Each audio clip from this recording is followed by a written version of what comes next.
শুরু করছি আজকের গল্প হিমাদ্রি কিশোর দাশগুপ্তর লেখা ৭ নম্বর খাদান। হঠাৎই একটা ঘস ঘস শব্দ করে রাস্তার একপাশে দাঁড়িয়ে পড়ল গাড়িটা।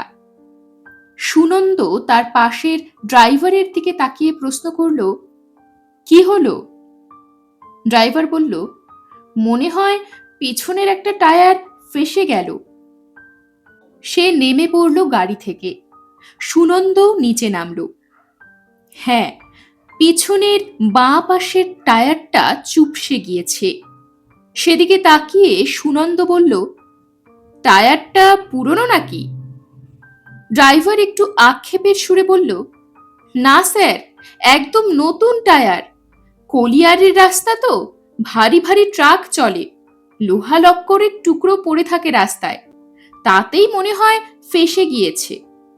এ রাস্তায় এর আগেও একবার আমার এরকম হয়েছে। সুনন্দ প্রশ্ন করল, এখান থেকে ম্যাকেঞ্জি কলিয়ারি কত দূর?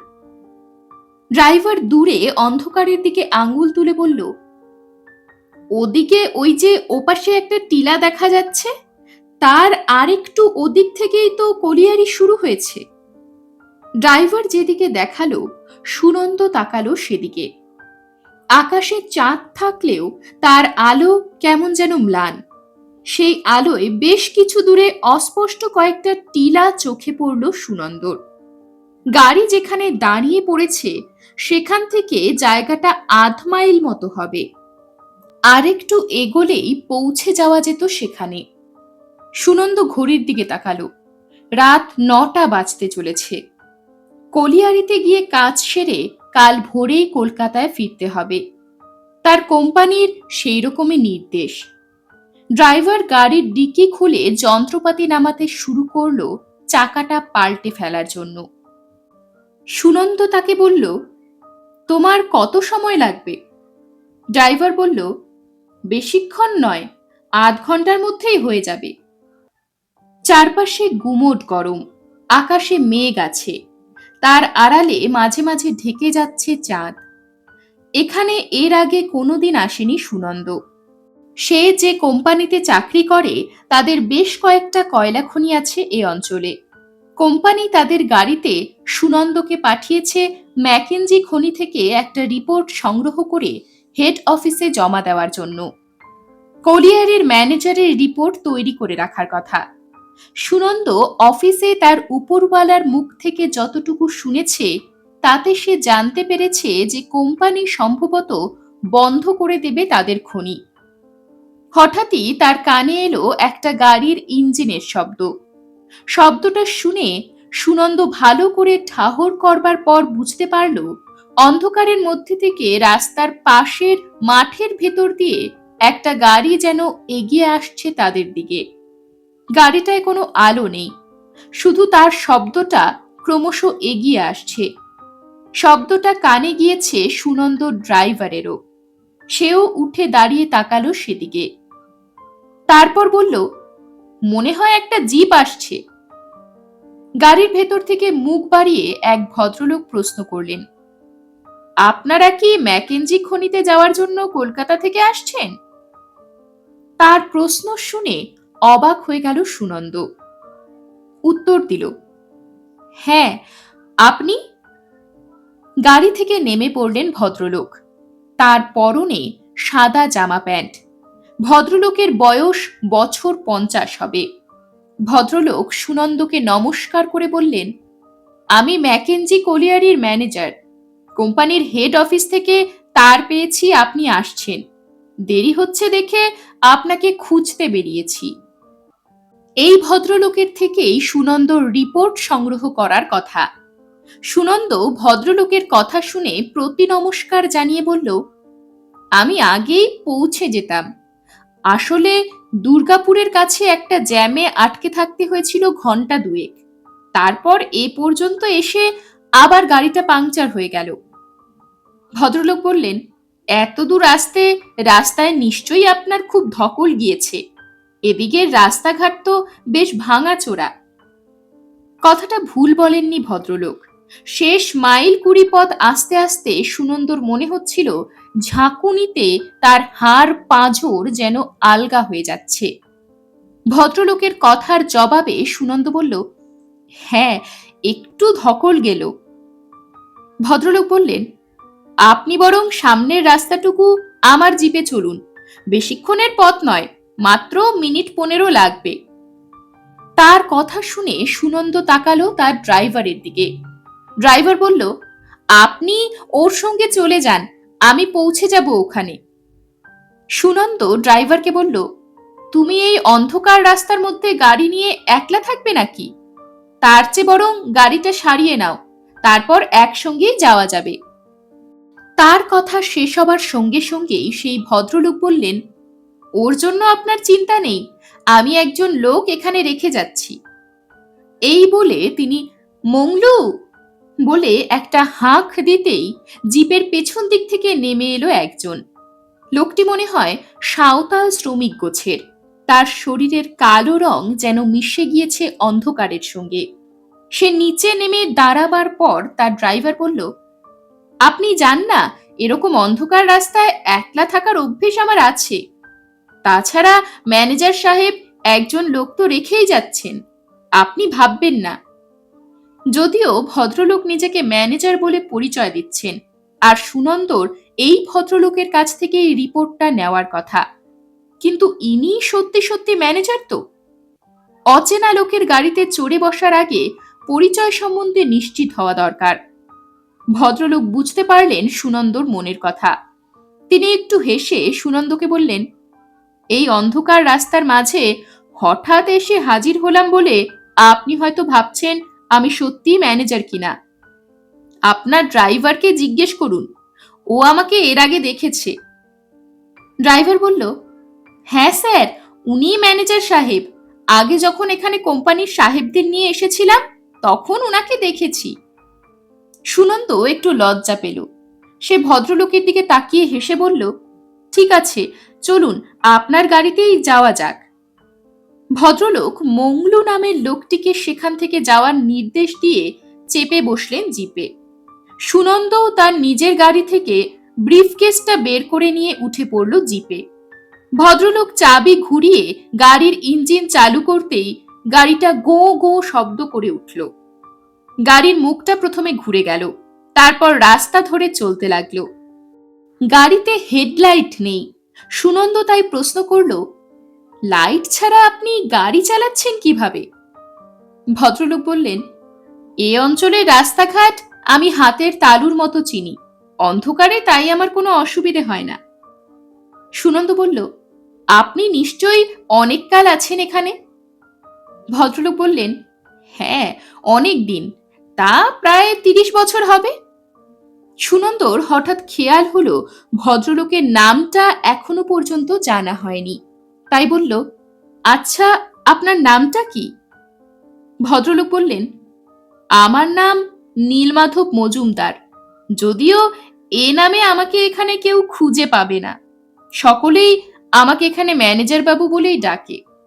এ পরিচয়ের আড়ালে আমার আসল নামটাই হারিয়ে গিয়েছে। সুনন্দ কোনো কথা বলল না, বাইরের দিকে তাকিয়ে চুপচাপ বসে রইল। তার হঠাৎ চোখে পড়ল কিছুটা দূরে অন্ধকারে একটা রেখা যেন চিকচিক করছে। সুনন্দ প্রশ্ন করল, ওটা কি? গাড়ির স্টিয়ারিং ঘোরাতে ঘোরাতে নীলমাধব বললেন, ওটাই হলো দামোদর নদ, আমাদের খাদানের পাশ দিয়ে বয়ে চলেছে। খাদান কাকে বলে জানেন তো? খাদান কয়লা খনির গর্তকে বলে। সুনন্দ জানে সেটা। সে বলল, হ্যাঁ বুঝি। টিলা থেকে নামতে শুরু করলো জিপ। নিচে নেমে কিছু দূর এগোবার পরই সুনন্দ বুঝতে পারল তারা কলিয়ারি অঞ্চলে ঢুকছে। মাঝে মাঝেই রাস্তার দুপাশে ডাই করে রাখা আছে কয়লা। চোখে পড়ল বেশ কয়েকটা ওয়াগানও। কয়লার পাহাড়ের মধ্যে দিয়ে কিছুটা এগিয়ে তারা ঢুকলো একটা রাস্তায়। তার দুপাশে খাপড়ার নিচু ছাদওয়ালা সার সার বাড়িঘর, মনে হয় শ্রমিকদের বস্তি, কিন্তু কোথাও কোনো আলো জ্বলছে না, লোকজনও চোখে পড়ছে না।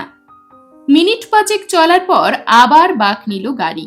তারপর কয়লার স্তূপের মধ্যে দিয়ে আরো কিছুটা এগিয়ে গেল জিপটা। নীলমাধববাবু বললেন, আমরা এসে গিয়েছি।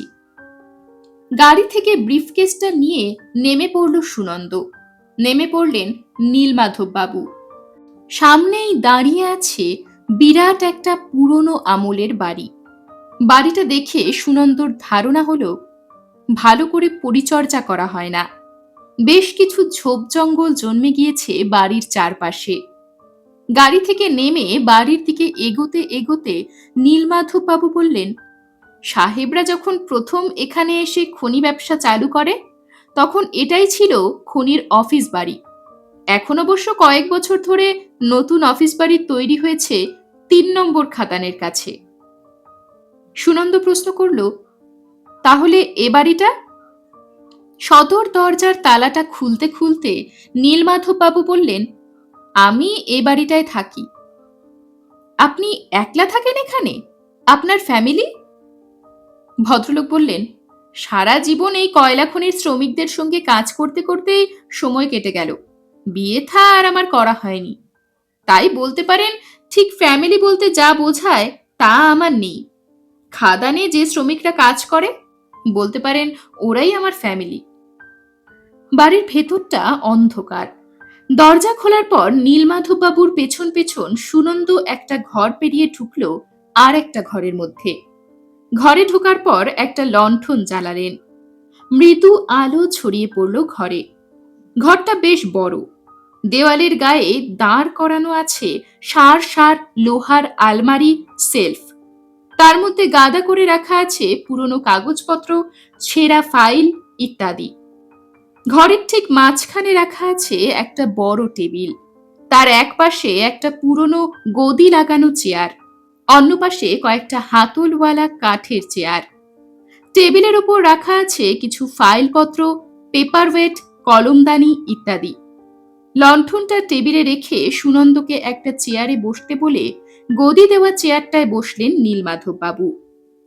সুনন্দ ব্রিফকেসটা টেবিলের উপর রেখে একটা চেয়ারে নীলমাধববাবুর মুখোমুখি বসল। লণ্ঠনের আলোয় সুনন্দ দেখতে পেল নীলমাধববাবুর মুখটা। তার চেয়ে তার বয়স কিছুটা বেশি বলে মনে হলো সুনন্দর। তার মাথার চুল পাতলা হয়ে এসেছে, সাদা ছোপ লেগেছে গোফে। তবে তার মেদহীন শরীর দেখে মনে হলো ভদ্রলোক এখনো যথেষ্ট পরিশ্রম করেন। আরো একটা ব্যাপার লক্ষ্য করল সুনন্দ, ভদ্রলোকের চোখ মুখের ভাব কেমন যেন বিষণ্ণ।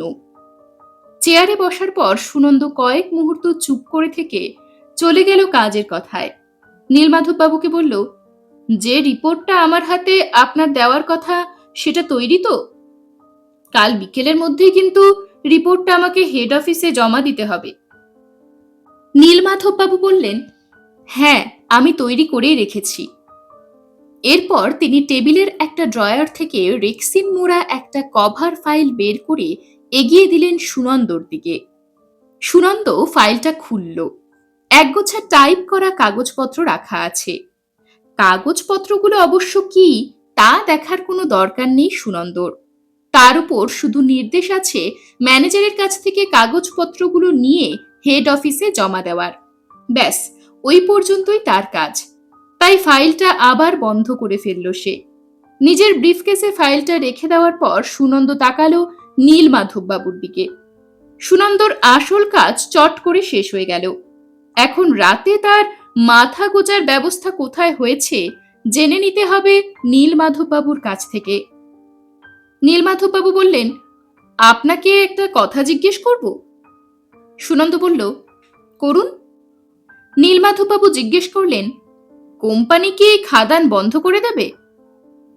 তার প্রশ্নের কি উত্তর দেবে ঠিক বুঝতে পারল না সুনন্দ।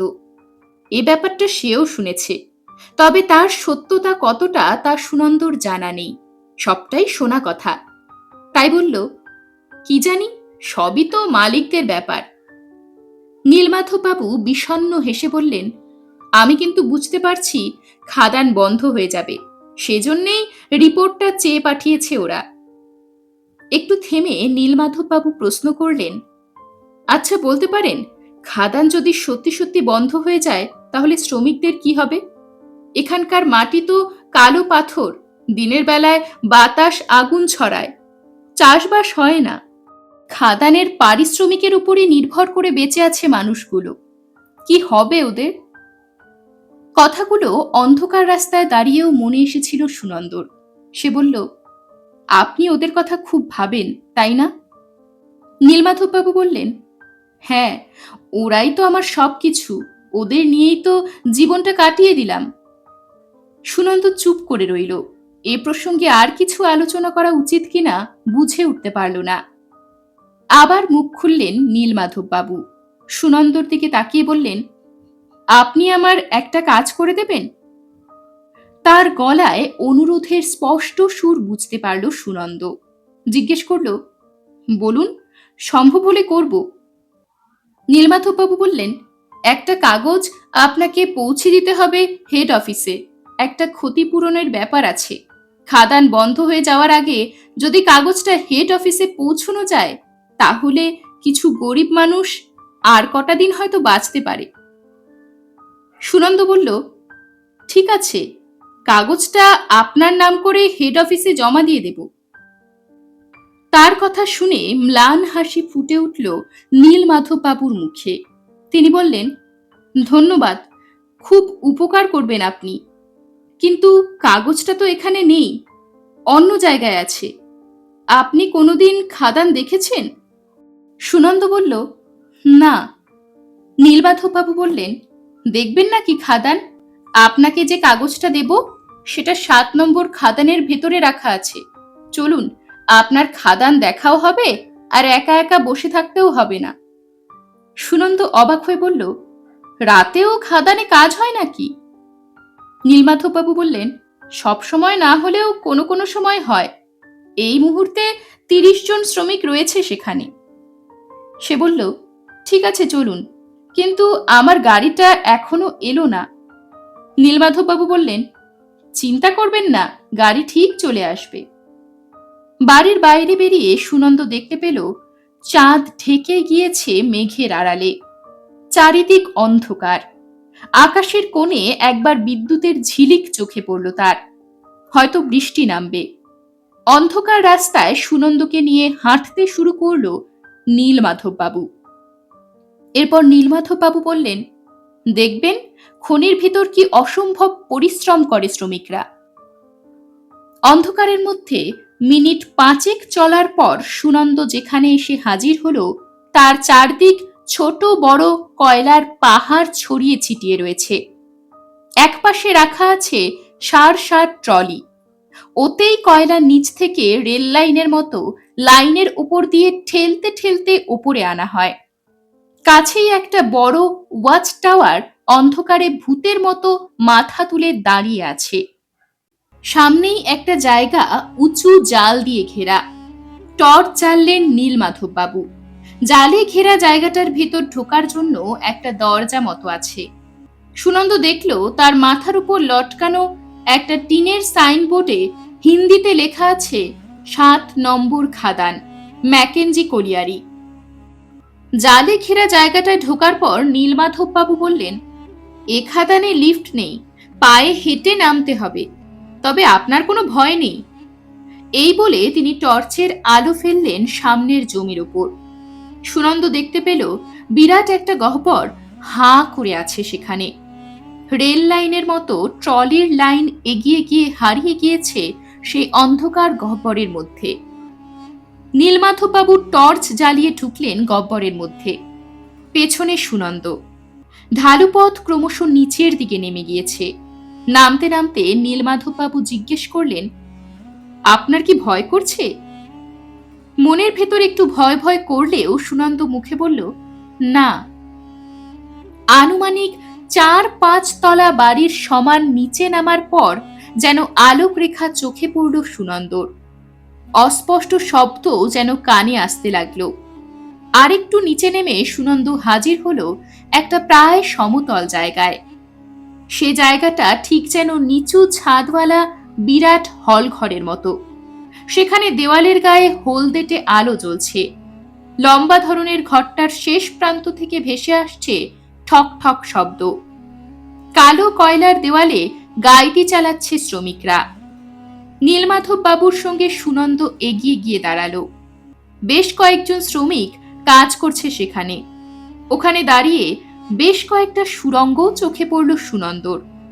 তার ভেতর থেকেও গাইতি চালানোর ঠক ঠক শব্দ ভেসে আসছে। ঠিক যেন যন্ত্রের মতো কাজ করে চলেছে লোকগুলো। খনির ভেতর জ্বলতে থাকা ঘোলাটে আলোয় মনে হচ্ছে তারা যেন ঠিক মানুষ নয়, কালো ছায়া মূর্তি। কয়েক মুহূর্ত সেখানে দাঁড়িয়ে থাকার পর নীলমাধব বাবু বললেন, দেখছেন তো কত পরিশ্রম করে ওরা। সুনন্দ বলল, হ্যাঁ, সত্যি অমানসিক পরিশ্রম। নীলমাধব বাবু তারপর বললেন, আসুন কাজটা সেরে ফেলি। এই বলে তিনি এগিয়ে গেলেন ঘরের একটা কোণের দিকে। সেখানে একটা অতি সাধারণ কাঠের টেবিল আর দুটো চেয়ার রাখা আছে। একটা চেয়ার টেনে নিয়ে বসলেন তিনি। সুনন্দও বসলো একটা চেয়ারে। টেবিলের উপর একটা বাতি আর একটা মোটা খাতা রাখা আছে। নীলমাধব বাবু চেয়ারে বসে খাতাটা টেনে নিয়ে বললেন, এটা হলো হাজিরা খাতা। এখন যারা কাজ করছে তাদের নাম ঠিকানা লেখা আছে। এই বলে কাগজ কলম বের করে খাতা থেকে কয়েকটি নাম ঠিকানা টুকতে থাকলেন। সুনন্দ তাকিয়ে রইল তার দিকে। হঠাৎ পায়ের পাতায় কিসের স্পর্শ অনুভব করল সুনন্দ। নিচের দিকে তাকিয়ে সে দেখতে পেল হঠাৎই যেন ঘরের মেঝেটা ইঞ্চি খানিক জলে ডুবে গিয়েছে। একটু আগেই তো মেঝেটা শুকনো খটখটে ছিল, তাহলে জল এলো কোথা থেকে? পাটা একটু উঠিয়ে বসলো সুনন্দ। এক মনে লিখে চলেছে নীলমাধব বাবু। কয়েক মুহূর্ত পরই সুনন্দর মনে হলো আবার যেন জল ছুঁয়ে যাচ্ছে তার পা। হ্যাঁ, সত্যি জল যেন কয়েক মুহূর্তের মধ্যেই আরো ইঞ্চি খানেক ওপরে উঠে এসেছে। নীলমাধব বাবুর কোনো ভাবান্তর নেই। সুনন্দ দেখতে পেল টেবিলের নিচে নীলমাধব বাবুর গোড়ালি পর্যন্ত জলে ডুবে গিয়েছে। এবার সে বাধ্য হয়ে নীলমাধব বাবুকে বলল, এ কি, এত জল এসে গেল কিভাবে এখানে? আমার পা তো জলে ভিজে যাচ্ছে। নীলমাধব বাবু লিখতে লিখতে বললেন, দামোদরের জল। সুনন্দ তাকিয়ে রইল নীলমাধব বাবুর দিকে। কয়েক মুহূর্ত পর লেখা শেষ করে নীলমাধব বাবু যখন উঠে দাঁড়ালেন তখন জল আরো ওপরে উঠে গিয়েছে। নীলমাধব বাবু তার কাগজটা হাতে নিয়ে বললেন, ব্যাস, কাজ শেষ, চলুন ফেরা যাক। জল ভেঙে ওপরে উঠছেন নীলমাধব বাবু, তার পেছন পেছন সুনন্দ। পথের মুখটায় একবার পেছনের দিকে ফিরে তাকালো সুনন্দ। ঘরের যেদিকে লোকগুলো কাজ করছে সেদিকটা বেশি ঢালু। সুনন্দ দেখতে পেল তাদের হাঁটুর ওপর পর্যন্ত ডুবে গিয়েছে জলে। তাদের ভ্রুক্ষেপ নেই। আগের মতোই গাইতি চালিয়ে যাচ্ছে তারা। প্রতি মুহূর্তেই জল যে বেড়ে চলেছে তা বুঝতে অসুবিধে হলো না সুনন্দর। নীলমাধব বাবুর পিছনে উঠতে উঠতে সুনন্দ বলল, ঘরটা যে জলে ভরে গেল, লোকগুলো কি এখনো কাজ করবে? কোনো উত্তর দিলেন না নীলমাধব বাবু, চুপচাপ উঠতে লাগলেন। কয়েক মুহূর্ত পর সুনন্দ জিজ্ঞেস করল, আপনাদের খাদানের জল বাইরে বের করার জন্য পাম্পের ব্যবস্থা নেই? একটা অদ্ভুত হাসি হেসে জবাব দিলেন নীলমাধব বাবু, আছে আছে, কিন্তু গোটা দামোদরটাকে তো আর পাম্প দিয়ে শুষে নেওয়া যায় না। এরপর একটু চুপ করে থেকে তিনি বললেন, একটু দ্রুত পা চালাতে হবে, এখনই তো জল আমাদের পিছু ধাওয়া করবে। সুনন্দ অবাক হয়ে বলল, মানে? কোনো উত্তর দিলেন না নীলমাধব বাবু। তিনি যেন বাতাসের বেগে ওপরে উঠতে লাগলেন। তার পিছন পিছন প্রায় ছুটতে শুরু করল সুনন্দ। আর তার মনে হতে লাগলো তাদের পেছন পেছন আরো কি একটা যেন উপর দিকে উঠে আসছে। কয়েক মিনিটের মধ্যেই খাদানের মুখটার ঠিক বাইরে বেরিয়ে এলো সুনন্দ। বাইরে তখন শুরু হয়েছে মুষলধারে বৃষ্টি। তারা দুজনেই সঙ্গে সঙ্গে ভিজে গেলেন। বৃষ্টির মধ্যেই দাঁড়িয়ে নীলমাধব বাবুর দিকে তাকিয়ে হাঁপাতে লাগলো সুনন্দ। খনির ভেতর জলের ব্যাপারটা আর কেন ঝড়ের বেগে নীলমাধব বাবু উপরে উঠলেন তা ঠিক বোধগম্য হচ্ছিল না সুনন্দর। কয়েক মুহূর্ত সুনন্দর দিকে তাকিয়ে থাকার পর নীলমাধববাবু টর্চ আর তার কাগজটা হাতে দিয়ে বললেন, আপনাকে অনেক কষ্ট দিলাম, কাগজটা কিন্তু দয়া করে পৌঁছে দেবেন, আমি এবার যাই। সুনন্দ অবাক হয়ে বলল, কোথায়? নীলমাধববাবু বললেন, এতদিন যাদের সঙ্গে কাটালাম তাদের কাছে। সুনন্দ কিছু বুঝে ওঠার আগেই নীলমাধববাবু ঢুকলেন খাদানের অন্ধকার গহ্বরে। ঠিক সেই সময় কাছেই কোথাও যেন প্রচণ্ড শব্দে বাজ পড়ল। চমকে উঠল সুনন্দ। বিস্ময়ের ঘোর কাটিয়ে সে চিৎকার করে বলল, নীলমাধববাবু শুনুন, এভাবে আপনি কোথায় যাচ্ছেন? তার কথার কোনো উত্তর এলো না।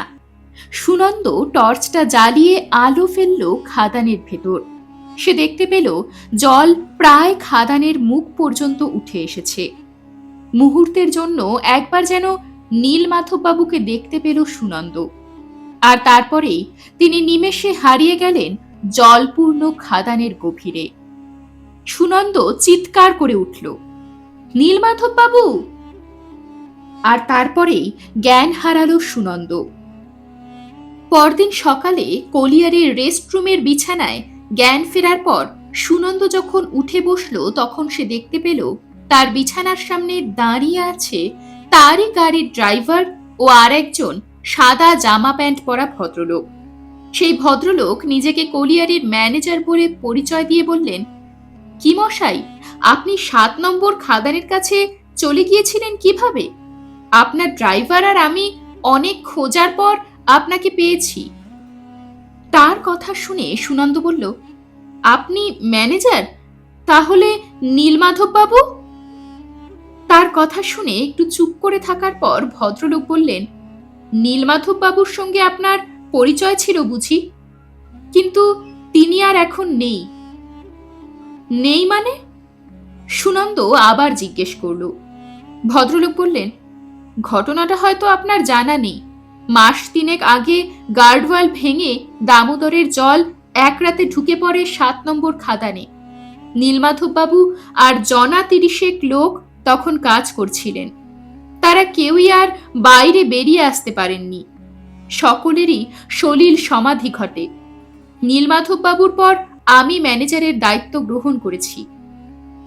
এরপর ভদ্রলোক সুনন্দকে বললেন, আপনি এখানে বিশ্রাম নিন, আপনার রিপোর্টটা তৈরি আছে, আমি অফিস থেকে সেটা নিয়ে আসছি। বলে ভদ্রলোক ঘর থেকে তড়িঘড়ি বেরিয়ে গেলেন। কয়েক মুহূর্ত চুপচাপ বিছানায় বসে থাকার পর সুনন্দ সামনে দাঁড়িয়ে থাকা তার ড্রাইভারকে জিজ্ঞেস করল, মংলু বলে যে লোকটাকে কাল রাতে ম্যানেজার বাবু গাড়ি থেকে তোমার কাছে নামিয়ে দিয়েছিলেন, সে কোথায় গেল? আপনারা চলে যাওয়ার পর তার দেখা আমি আর পাইনি, বলল ড্রাইভার। এরপর সে পকেট থেকে একটা কাগজ বের করে সুনন্দর দিকে এগিয়ে দিয়ে বলল, এই কাগজটা নিন, আপনার হাতে ছিল কাগজটা। কাগজটা হাতে নিয়ে সেটা খুলল সুনন্দ। তার মধ্যে লেখা আছে একটা নামের তালিকা। সে তালিকার মধ্যে মংলু বলেও একটা নাম আছে, আর তালিকার নিচে আছে একটা সই, Nilmadhab Majumdar, manager, Mackenzie colliery. কাগজটা যত্ন করে পকেটে রেখে দিল সুনন্দ। এ কাগজটা তাকে হেড অফিসে জমা দিতে হবে। এরকমই আরো সব গল্প পেতে চ্যানেলটিকে সাবস্ক্রাইব করে দেবেন। আর গল্পটি যদি ভালো লেগে থাকে তাহলে লাইক, শেয়ার আর কমেন্ট করে দেবেন।